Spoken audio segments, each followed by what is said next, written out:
If you found this video, you probably fall in one of three camps. First, you have read Fourth Wing and Iron Flame and you're wondering, is Onyx Storm worth it? Yes, it is. It's so worth it. Oh my gosh. Go read it. Come back so we can talk about it. I literally just finished it like 10 minutes ago. I'm reeling, okay? I am reeling.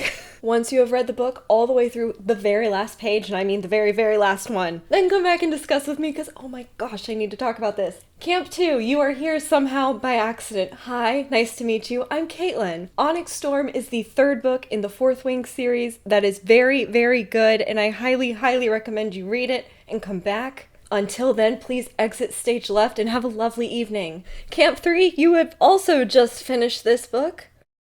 This is a final warning if you have not finished Onyx Storm all the way to the very, very end, because I'm about to go into spoilers. I have so many notes to discuss. Goodbye to the non-spoiler people. So much happened. I'm just gonna go. I have notes that I took throughout the course of reading this, all in one day, via audiobook, I might add. It's a fun little unhinged tradition that I have when a new book releases, is to listen to the entire thing in one day on an audiobook at like 2.8 speed. We pick up basically right where we left off after Iron Flame. I want to just point out that we get this really weird note about Andarna right off the bat, where she says that magic feels different when she's different colors. We never revisit that, by the way. I don't think there was ever a mention of this again. However, when we read that, I was thinking that this was a clear indication that our theories were true. Her second signet was going to be yielding whatever signet she wanted. Like, she could chameleon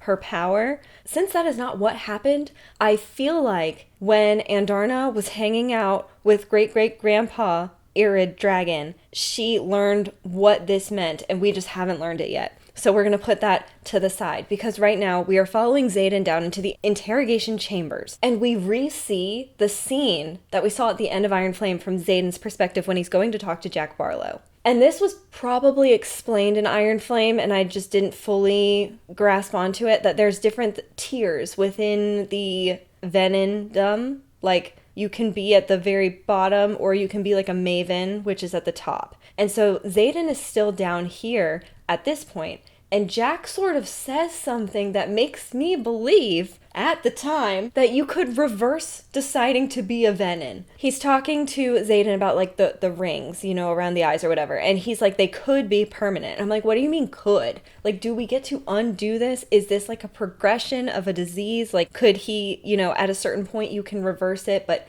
if it goes too far and he channels too much, are we, like, past the point of saving? Okay, I'm just gonna be bouncing all over the place. Like, I'm gonna just go through the notes. So Tairn and Andarna, they're flying through this like icy climate situation, and Tairn tells Andarna that her wings cannot hold up against the ice, which, first of all, I love that we're still in Andarna's like sassy teen phase, because she mocks Tairn and Violet consistently throughout this book, and I thought it was so funny. And this is one of the things that makes an audiobook so fun, is hearing the voices and hearing Andarna just like sassily mocking whatever Tairn says. And so when he says that she can't handle the ice, she's like, oh, I can't handle the ice, whatever, but your wings can handle your ego. There were so many good, just wonderful little humorous moments throughout this book, which is crazy, because going into this, the way we ended Iron Flame, I expected this book to be very somber, and it was, to an extent. It was, I would say, overall, a sad feeling going through this book, but there was so much, like,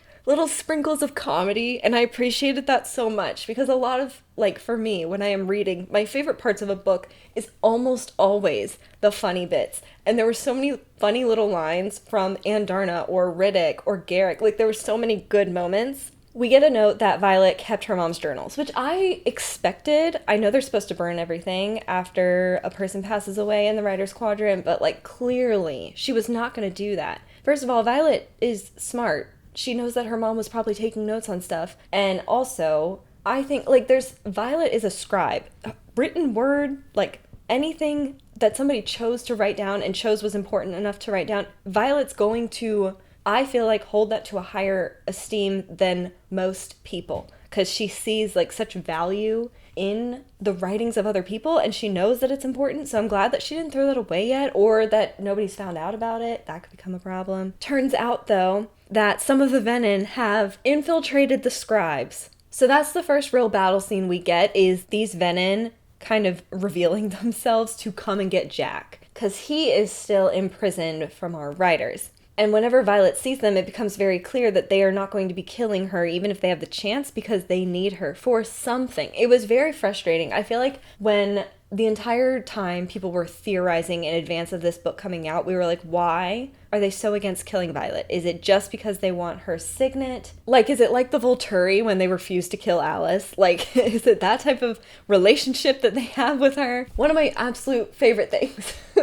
was when Violet's mom is writing, I can't remember, like, it wouldn't have been to her dad, or it would have been just like a diary entry, but as if she was talking to her husband. But she's talking about how Violet has horrible taste in men because she's dating Xaden, and I thought that was so funny. Like, man, I really do wish we got more time with her mom now. So Violet is going to be tasked with finding the 7th type of dragon, because everyone knows at this point that Andarna is not just some plain dragon, and she wasn't like some weird butterfly that started out gold and now she's a black dragon like Tairn. We know that she is the 7th type, and we want to go find the rest if they're out there to be found. That scene when Xaden like, he barely channels, like his fingerprints are just barely on the wood that he had pulled the power out of.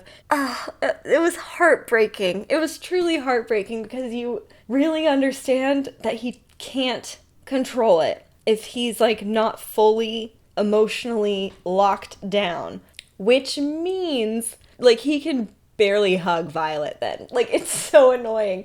And it was very much giving like the Mortal Instruments, if you've read those books, and how frustrating it is to watch these characters be in love and like genuinely not be. Everything that could have come between them had to in this book. Poor Violet, she's like looking at this headboard and she's like, you can't really, if you squint, you can't see the fingerprints of where you drew the power from it.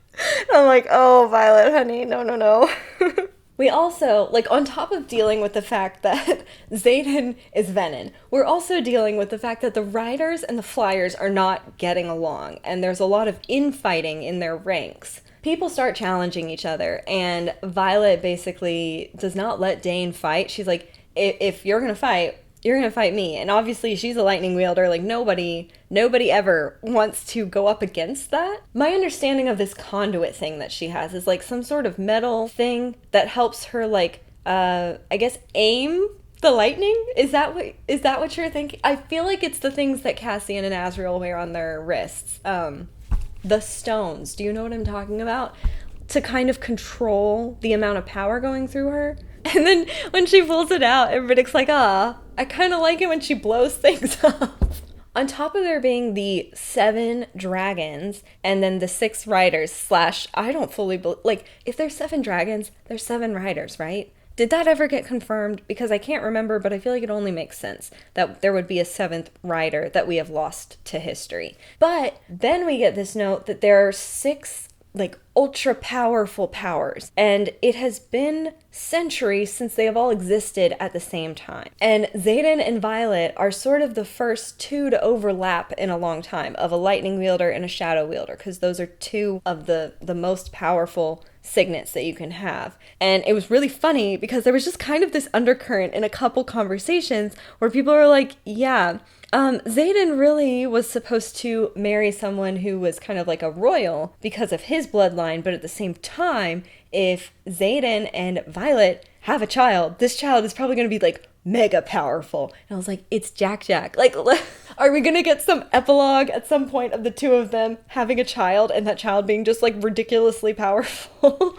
I mean, once they get to the Riders Quadrant and everything, but so like by then they'll probably be like, what, 18 or whatever, but it just, the idea is there, and I think it could be really funny. Speaking of royal bloodlines, Xaden has been given Tyrrendor, like official, he is the Duke. I love it so much when our main characters like surprise us with a plan that they put in place. The one thing I don't like in a book is when the characters always huddle together and they decide on the plan. And we as the reader know the plan. And in some ways, you have to do that if the plan is going to go wrong, I guess, because we need to know that it was going to go wrong. But at the same time, I love it. It was like, I feel like this is done so well in the Throne of Glass series where we're like, what is Aelin doing? And then we're like, oh, that's what Aelin had planned. And it's always brilliant. And I felt that in this book when Violet had the plan to sort of make sure that the Flyers were able to stick around Basgiath. She gets called for treason. And like Xaden's there to have to like help rule over this committee or whatever of I don't know, the people who decide whether or not you've committed treason. And so they're like, yeah, you messed with the wards so that the Flyers could have their powers. And the reason she did that was because they need a treaty with the Flyers. Like it was never going to work if they didn't mess with the wards to allow that to happen. But because they were convinced, and Violet had like orchestrated this situation where this same group of people had been convinced like that morning to sign pardons for the Flyers, which means that they could not do anything to punish Violet. I loved it. And like, you know that so few people would have put that together because she's like the writer with a heart of a writer and a brain of a scribe, something like the way that they had said it in Iron Flame. You know what I'm talking about. And so this guy who like hates her is like, what do you mean? She just committed treason and we're going to send her back to class? And everyone's like, well, yeah, kind of. Like, what else? She can't be charged. It was excellent. You know what was icky, though, is that Dane's dad is now general. Like, took over General Sorrengail's position. And so because Violet pulled this stunt, he has now decided that the second years, Violet's year, are going to be forced to go to the front of the war. Like, they're like 1920. And it's so annoying because, like, did they have some sort of, I don't know, friction in the previous book? Because to me, I'm like, okay, this is your child's best friend. Like, when did he hate her so much? When we had the dream of Violet when she's in this house fire trying to save a portrait of who we think is her family, and she's trying to save it, and Kat is there trying to get her to come with her. She's like, leave it, we need to leave. And then Violet, in her dream, hears herself like saying and looking at Kat and being like, you're the next queen of Tyrrendor. And I was like, I beg your pardon? Like, you are absolutely not. At this point, like, we still didn't know what was going on with the dreams, but in our reading of it, first read through, you're gonna think it's Violet's dream. And I was like, I can't believe we're going this direction, because it wasn't even a love triangle in the last book. It wasn't a love triangle. It was jealousy over an ex. By the time we meet Kat, Xaden is like, I literally don't care if she lives or dies. So it wasn't like that, but I was worried we were heading in a love triangle direction. I was like, Rebecca, you cannot do this to me. I don't want it. We get pulled into this fight. So we go to the front, right? And we're talking to a general there, or a lieutenant or whoever, who actually has his head screwed on correctly. And he's like, I don't know why you're here. Like, we don't need a bunch of children / like not fully trained riders running around right now. It was basically like, stay out of our way, find a way to be helpful, and we're good. And so we find out that there's like a nearby village on fire, and it happens to be one of the Flyers family's villages, Marin. And so we get drawn into this fight. Our second years decide we're going to go and save this girl's family. They know they can't save the whole village, which already is hard enough for them to handle. So they decide we're going to go and get this girl's family and whoever else we can get out of there before it's fully burned down. And once we get there, it becomes clear to us that the Venom did this on purpose as a trap. Like, it wasn't just for destruction or just to take energy. It was specifically to draw these cadets out into the field. And when Tairn knocks out, and we have that moment where I knew he wasn't dead. I was like, we're 20% into the book max. There's no way that Tairn is already dead. But when he was like unconscious and we couldn't talk to him, I was so nervous. And I was like, I feel like we're being primed. You know, like this also happened later in the book when Tairn like kind of is out of it and stuff like that. And I'm like, I cannot believe this is happening. Like, you've probably heard the theory that Xaden, since he is a Venom, he doesn't necessarily have to draw power from Sgaeyl. He can technically draw from the earth. So that bond is not necessary for Xaden to live. And with Violet, since she has Andarna and Tairn, if Tairn were to die, she still has that bond with Andarna that could save her life. And so theoretically, Sgaeyl and Tairn could die without Xaden and Violet dying. And I really, I feel like the setup is too perfect for it. You know what I mean? And I really felt like that was going to happen. And I was scared of it this whole book. I'm glad it didn't happen. But I feel like with these moments, we're getting set up again and again to feel this horrible feeling. And eventually, Tairn's going to have that moment where she can't talk to him. She thinks he's hurt. And it's actually going to be he's dead. And it's going to hurt so incredibly bad. Like when we got to the end and there was that battle and Tairn gets caught in the net and stuff. I was like, this is it. This is it. It wasn't. But I don't know how I'm going to deal with that at all. Fun fact, Xaden knew that Violet was going to get drawn out into this fight, and he sent Garrick. And it's just weird because he shouldn't have known that, except for the fact that he can kind of feel where the venom are, which is kind of creepy. But he sends Garrick. That, first of all, Xaden figuring out where she was going was not the craziest part of this scene. It was Garrick showing up and him being a walker. Basically, teleportation. Which is another one of those most powerful ones, right? I feel like we're culminating to get the 6, most powerful signets all in the same time period of history again, like we did however many centuries before. Then we meet this silver-haired venom named Theophilus, I think. In my notes, I just have her as Theo, and she refers to Andarna as an irid. So, basically that's just short for iridescent. And by the way the venom is talking, it becomes very clear that she is not after Violet the way that we thought she was. She's only really after Violet because of Andarna. Also, I kind of love this. The fact that, so with all the rebel kids, a lot of them are proving to have second signets. We saw Liam with the ice. That was confirmed in this book. And then we have Garrick, who can walk and do whatever his other signet is. And then we have Xaden. And kind of seeing a trend with the rebellion children. And it turns out that the dragons are going and purposefully bonding with the children or grandchildren or whatever of their previous rider to give them second signets on purpose. That is so illegal, but at the same time, they're dragons. They don't have to adhere to the same laws. We go and talk to Jack Barlow. He sucks. I hate this guy so much. He also has to be fed. Was he eating metal? Because that's how I interpreted this. We talked to him a little bit. He tries to be as unhelpful as possible, but the way that he is speaking makes it easy to believe that Xaden is headed in a direction where he will not want to be healed. And that's what I was wondering heading into this, if Xaden was going to become powerful enough that he was going to be like Jack Barlow, where he's this isn't a disease. This is more power. This is more freedom for me. And I was just really concerned that we were going to end up like that. And also I love Imogen because Jack is saying, I'm going to tell on you till you're asking these questions, going to tell about Xaden. And then Imogen's no, you're not. And she just completely mind erases him. There were so many moments in this book that were just fun friend moments. I feel like the chemistry between the group as a whole in this book was really, really good. They feel like a true pack of friends that picks on each other because they're making fun of Violet and Xaden and how melodramatic they are about their romance. And they're mocking them about their fights about, not being able to trust one another, or you don't trust me and stuff like that. And they're mimicking their fights. It's so funny. And it's exactly how a friend group would act.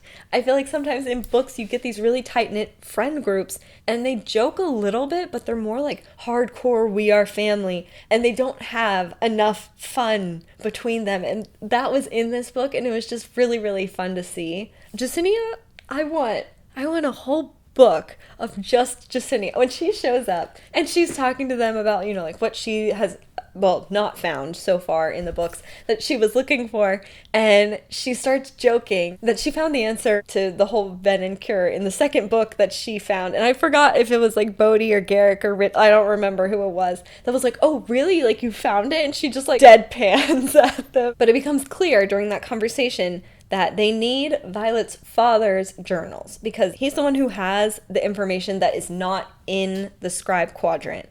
Professor Riorson. I loved that moment so much.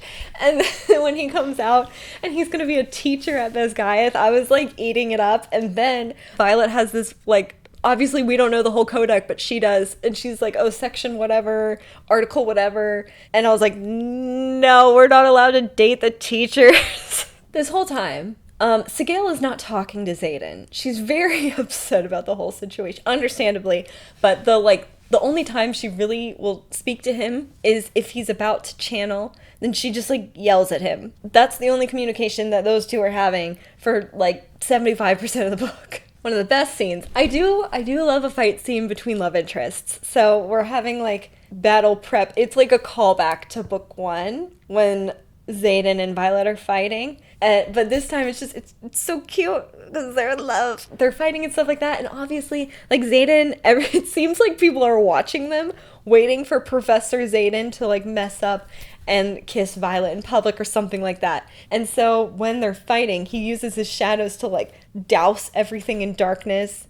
And then kisses her during their fight. It was very, very cute, very lovely. And it also kind of sucks because he does mention, he's like, yeah, I might need to be killed later because he's a venom. And then he's like, well, Violet's going to be the only one who's able to kill me. I was like, if this is foreshadowing, I am not okay. And one of my potential ideas for what is going to happen later is that she's going to have to kill him to kill the venom part of him, and then they're going to have to heal him some way without the venomness still in him. And I do think that Violet's gonna have to be the one to deliver the killing blow, and it's gonna be one of those situations where it's like, this might kill him, like we have a 50-50 shot of this actually working out. We send Dane on a side quest to go get Violet's dad's journals, and Dane kind of just says like, look, you're gonna have to decide to trust me or not, because Violet was gonna go with him to retrieve it so she could kind of just keep an eye on the situation. Like, she needed Dane to get into the building or whatever it was that they need to get into, but she was gonna go as well to make sure that she got the journals and that they didn't end up in the wrong hands.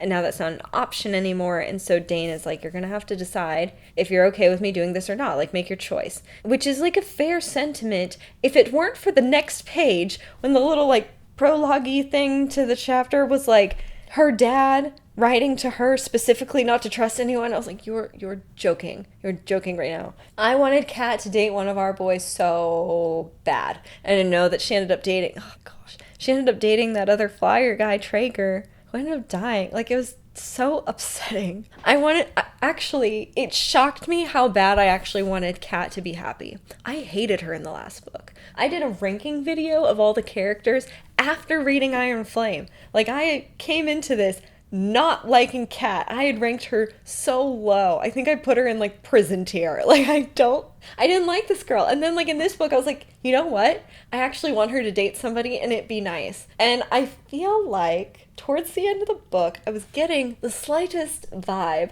that maybe her and Dane, which would make sense because Dane is theoretically the third point in the old love triangle between Xaden and Violet and Dane. And obviously Violet's not picking Dane. So it's just, I feel like it would make sense if he and Kat end up together, even though I kind of just want her to be with like Bodhi or Garrick or somebody. But at the same time, would that be weird because they're like Xaden's cousins / brothers? Also, speaking of exes, Violet dated Aric's older brother, Crown Prince. How is this never come up in conversation? Not even mentally. We didn't even know this going into this book. We had no idea about this. I was like, Violet, this seems like some important pieces of history that we were supposed to know about you before book 3. And now we get to see Xaden be the jealous one, which is obviously way more fun than watching Violet have to be the jealous one. We get the coolest thing that Ridoc does. He is able to, like, one of his powers, I guess, is water or freezing or something of that nature. And he manages to freeze the inside of an orange without freezing the peel.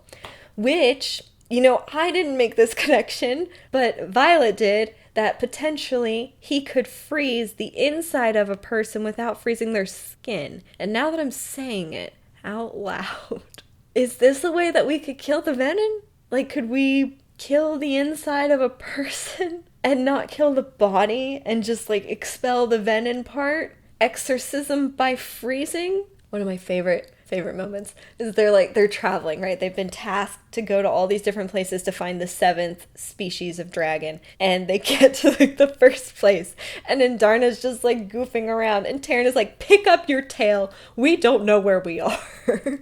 As if the floor is like disgusting. He's like, we're not at home, keep your tail off the ground. Also, this was like just hilarious because like we're on a mission with everyone's exes. We're taking Holden, Aric's older brother, the crown prince who sucks.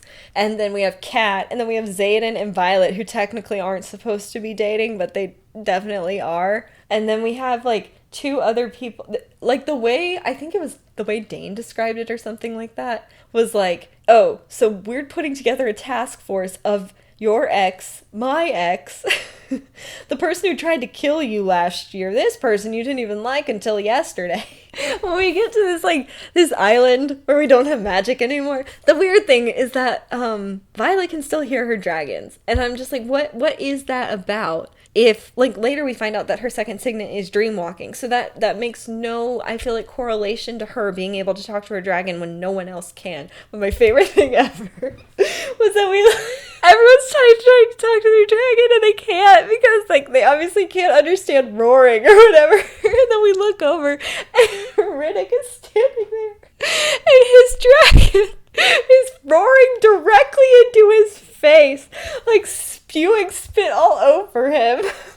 And he's sitting there like, I still can't understand you. That was one of the funniest things about this book was when Violet's observing other people with their dragons. She's like, wow, everybody has such different relationships with their dragons. Especially the one guy. Is it also Ridoc? I feel like he was a star of the show for this book. He and his dragon play pranks on one another. I think that's so funny. Like, he put itching powder in his dragon's scales, and then his dragon like pulls him out into the water knowing that he only brought 1 pair of boots. Like, it's so funny. So we're in this land though without magic, and all of a sudden Xaden seems to relax like a lot. And I mean, partially it's probably like just the amount of mental clutter that one experiences as an intrinsic, being able to read everyone else's motivations. Like, I think that's part of it. But Violet, like, clearly mentions, like, she's like, is this what he's actually like? Is he actually a happy person? Who is this? And he's just chilling, and they're on these horses, and, like, one thing that Xaden's never going to do is acknowledge that Violet and Dane have a very extensive past. They were friends since they were babies. And so he asks them something about, like, did y'all ride horses together? Because they're on these horses right now. And everyone gets kind of quiet because we're like, we never talk about the fact that Violet and Dane were friends before this because you hate talking about that. And Ridoc, it's just in the background. It's always, he just has the funniest little quips. He's in the background. He's like, I'm so glad I got on this horse. Like, I can't wait to watch this go down. Nothing went down. Like, Xaden's very, very chill during this whole section of the book. And it's wonderful. Because of that, he theoretically wouldn't be able to draw power. Like, he's not in danger of hurting Violet, which, like, finally they can have some time together, and it's wonderful. Because this whole time it feels like he's really been avoiding Violet, and Violet understands why, but it still hurts. Which leads Violet to ask, do you want to just move here? Like, do you want to live here so that you don't have to deal with this, so that we can pause you becoming further avented? Like, it could sort of freeze the situation for him, but it turns out that the dragons are in pain. And Xaden knew this, I guess, because he could feel it from Sgaeyl. But Violet hadn't, I guess, noticed about Tairn. She was like, oh, okay, so, like, obviously we can't stay here if our dragons are in pain. And then she asks Tairn, and Tairn is like, well, you don't always mention when you're in pain. And she's like, well, I kind of live in, like, a constant state of pain because of, like, her joints and stuff like that. And Tairn, he's like, it doesn't matter if I'm in pain. I am Tairn enough. And he goes off on his string of, like, last names and stuff like that, and, like, accolades. And Violet cuts him off, and she's like, yes, we understand that you are better than everyone else. When Xaden calls Violet his consort, first of all, I forgot what a consort was. I was like, I know it's like, is it a serious girlfriend? Is it just like a partner? Like, what does that mean? And apparently it means, like, basically either fiance or wife. So that when they go to meet this king, it's like that, it's instead of being like, oh, can I, like, bring along my girlfriend? It's more like, no, this is my wife. She has to come with me. while we're there, at this first place where we're looking for the 7th dragon, we still have Holden with us, who is annoying. And he steals from the king. Genuinely, I read this like maybe 8 hours ago, and I can't remember what it was he took. But in retaliation, King Courtland lets them meet his panthers, and as part of the panthers' meals, it's the head of one of their people, as like a way to assert dominance or something. So obviously we're all fighting. And this is when we see Xaden, I feel like, really lose it for the first time.